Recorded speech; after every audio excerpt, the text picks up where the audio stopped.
आज कहीं अनकहीं में सुनिए मेरा चीज़ किसने हटाया। रॉबर्ट स्पेंसर की लिखी ये किताब जब मैंने पहली बार पढ़ी थी तो इसने मेरे दिलों और दिमाग पर एक अलग ही छाप छोड़ी। उसके बाद कितनी बार इसे पढ़ा और मनन किया। दरअसल मेरा चीज़ किसने हटाया उस परिवर्तन की कहानी है जो कि एक भूल भुलैया में घटित होती है, जहाँ चार मज़ेदार पात्र चीज़ की खोज कर रहे हैं। इस कहानी में चीज़ एक रूपक है। ये कुछ भी हो सकता है, जैसे काम, मधुर भावनात्मक संबंध, बड़ा घर, गाड़ी आदि। कुछ भी। भूल भुलैया उस स्थान का प्रतीक है जहां आप अपनी चाही गई वस्तु को प्राप्त करने में समय बिताते हैं। तो चलिए शुरू करते हैं मेरा चीज़ किसने हटाया।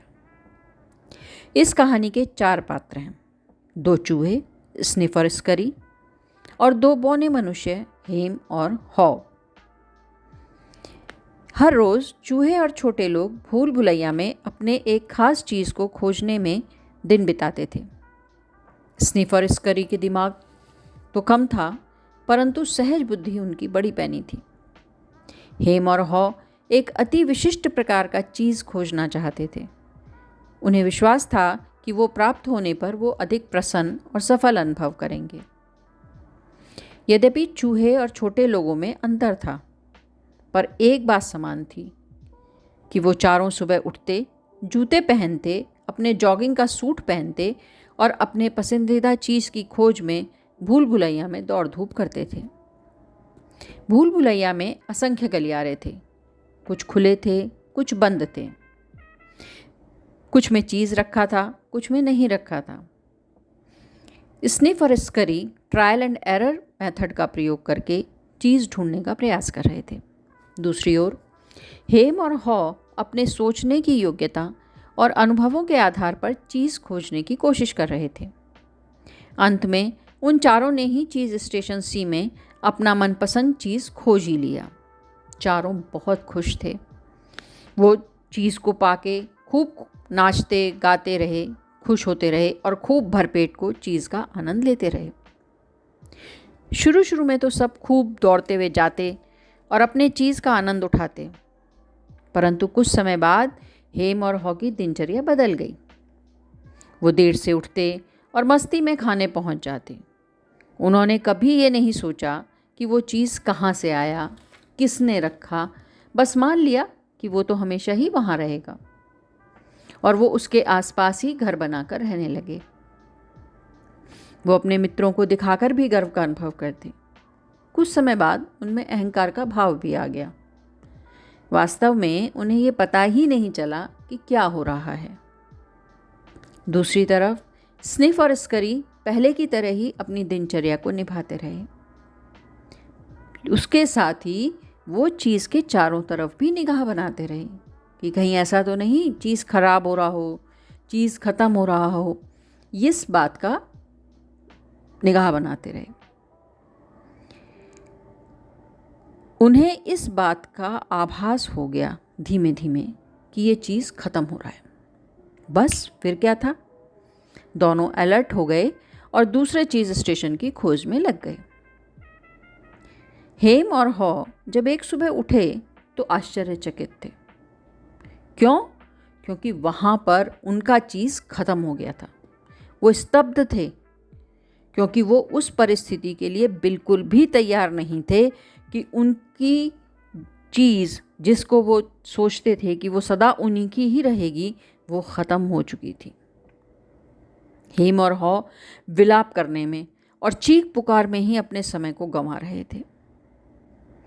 वो इस समस्या का कोई समाधान नहीं ढूंढ रहे थे, जबकि स्निफ और स्करी शीघ्रता से आगे बढ़ गए थे। हेम और हॉ क्यों, कब, कैसे में उलझकर और एक दूसरे को दोष देने में ही अपना समय बर्बाद कर रहे थे।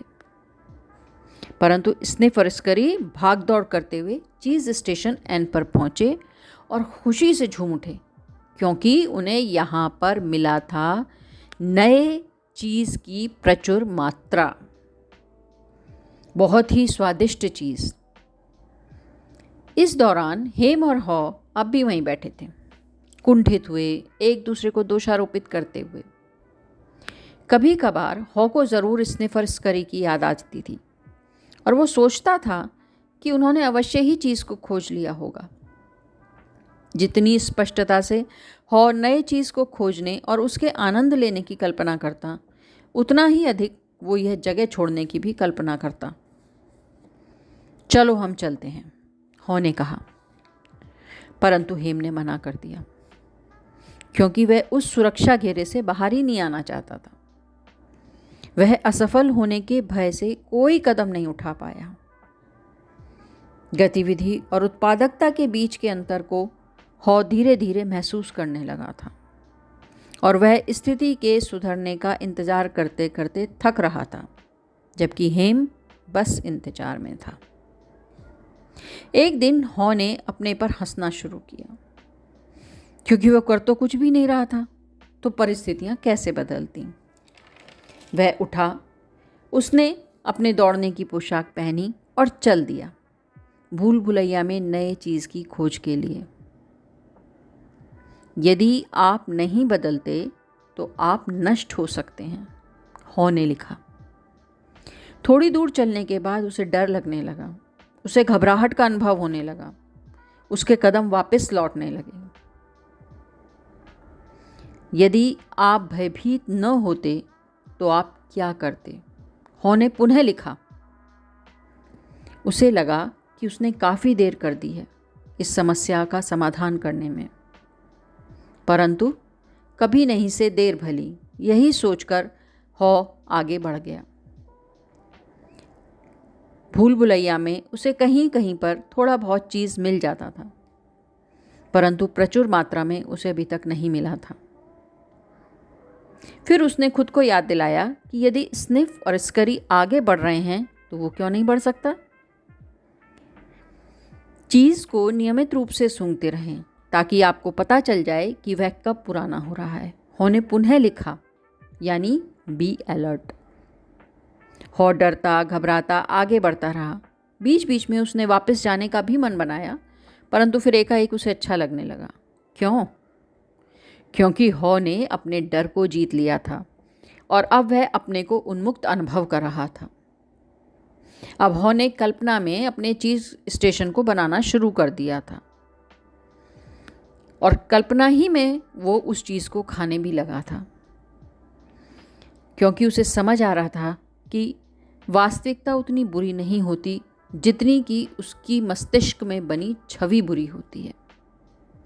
अब उसने अनुभव किया कि परिवर्तन होना तो स्वाभाविक है, चाहे आप इसकी आशा करें या ना करें।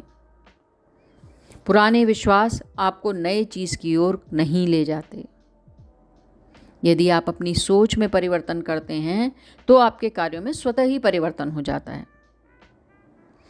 छोटे परिवर्तनों को पहले ही भांप लेने से आपको आने वाले बड़े परिवर्तनों के प्रति ढलने में मदद मिलती है। हॉ ने फिर एक दीवार पर यही शब्द लिखे और अंत में सुखद परिवर्तन उसे मिला। वो सुखद परिवर्तन था कि उसे चीज़ स्टेशन एन मिल गया और उसके साथ ही उसके दोस्त स्निफ और स्करी भी मिल गए। और तब उसने महसूस किया परिवर्तन का सबसे तेज रास्ता है खुद की मूर्खताओं पर हंसना। स्निफ और स्करी ने जीवन को आसान रखा। उन्होंने घटनाओं को बहुत जटिल नहीं किया, ना ही उसका अति विश्लेषण किया। तब वहाँ हॉ ने हेम को भी याद किया। क्या वो अतीत को छोड़कर भविष्य की ओर चला होगा? क्या उसे कोई नया चीज़ स्टेशन मिला होगा? क्या वो जीवित होगा? तो ये कहानी थी इन चारों की।